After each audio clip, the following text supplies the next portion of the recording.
जय हिंदू राष्ट्र, वंदे मातरम। खंडवा में हाल ही में घटित एक घटना ने हिंदू समाज के अंतर्मन को झकझोर कर रख दिया है।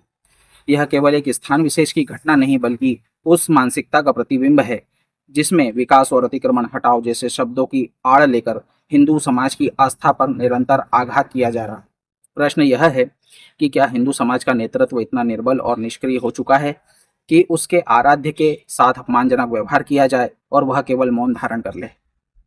क्या इसी दिन के लिए हिंदुओं ने अपने अमूल्य वोट का प्रयोग कर आपको सत्ता सौंपी थी? जिस प्रकार भगवान जी की मूर्ति को अनादर पूर्वक हटाकर फेंकने का कृत्य सामने आया है, वह केवल एक प्रशासनिक भूल नहीं अपितु यह करोड़ों हिंदुओं की धार्मिक भावनाओं पर गहरा आघात है। यह घटना यह संकेत देती है कि कहीं न कहीं प्रशासनिक संवेदनशीलता समाप्त होती जा रही है और आस्था का सम्मान गौण होता जा रहा है। हिंदू समाज को यह स्पष्ट कर देना चाहिए कि आस्था किसी की निजी संपत्ति या बपौती नहीं, न ही उसे मनमाने ढंग से अपमानित किया जा सकता है। यदि किसी स्थान पर अतिक्रमण की स्थिति है तो उसके निराकरण की भी एक मर्यादा होती है, एक संवेदनशील प्रक्रिया होती है। धार्मिक प्रतीकों और स्थलों के साथ गरिमा और श्रद्धा का व्यवहार अपेक्षित है, किंतु यदि उन मर्यादाओं का उल्लंघन किया जाता है तो यह केवल प्रशासनिक त्रुटि नहीं है बल्कि एक गंभीर सामाजिक और सांस्कृतिक अपराध बन जाता है। और यह भी एक कटु सत्य है कि देश के अनेक स्थानों पर असंख्य मजारों के अवैध निर्माणों के विरुद्ध कार्रवाई करते समय एक प्रकार की चयनात्मकता दृष्टिगोचर होती है।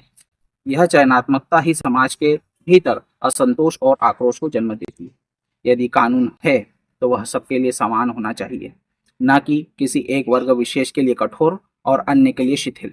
आज आवश्यकता है कि हिंदू समाज अपने प्रतिनिधियों से स्पष्ट और कठोर प्रश्न पूछे। क्या वे वास्तव में समाज के नेतृत्व के योग्य हैं? क्या वे हिंदू आस्था और सांस्कृतिक विरासत की रक्षा के लिए प्रतिबद्ध हैं? साथ ही इस घटना में संलिप्त अधिकारियों के विरुद्ध कठोरतम वैधानिक कार्रवाई होनी चाहिए।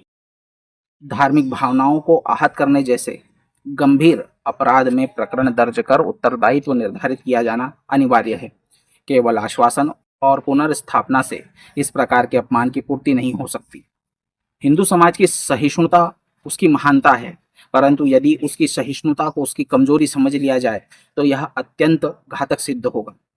अब समय आ गया है कि हिंदू समाज जागृत हो, संगठित हो और अपने आस्था, संस्कृति तथा धार्मिक विरासत की रक्षा के लिए सजग और सक्रिय बने, क्योंकि मौन अब विकल्प नहीं है और जागरण ही समाधान।